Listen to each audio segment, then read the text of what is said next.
আছি পৃথিবীর মধ্যে সর্ববৃহৎ কোরাল দ্বীপ সেন্ট মার্টিনে। চারদিকে শুধু পানি আর পানি, একদম নীল পানি। আপনারা যদি আসেন তাহলে দেখতে পারবেন কতটা সুন্দর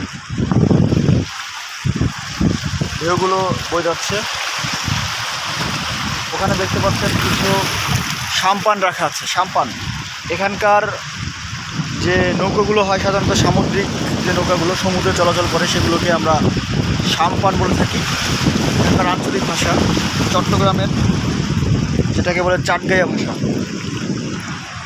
আর এখানে অনেক রিসোর্ট আছে, সমুদ্রের পার্শ্ববর্তী অনেক রিসোর্ট দেখতে পারবেন।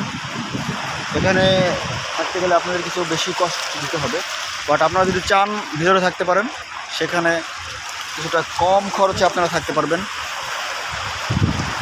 এই তো।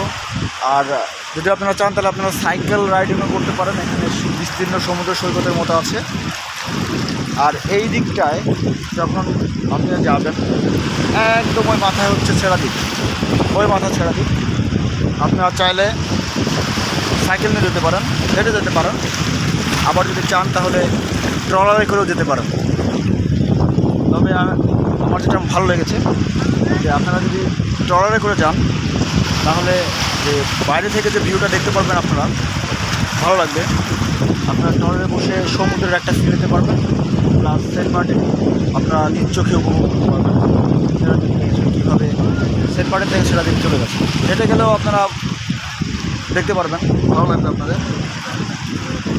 আর যদি চান সাইকেলে করে যেতে পারেন। আর যেতে হলে আপনাদের অবশ্যই সকালে যেতে হবে, সকালে 12টা 2টার আগে।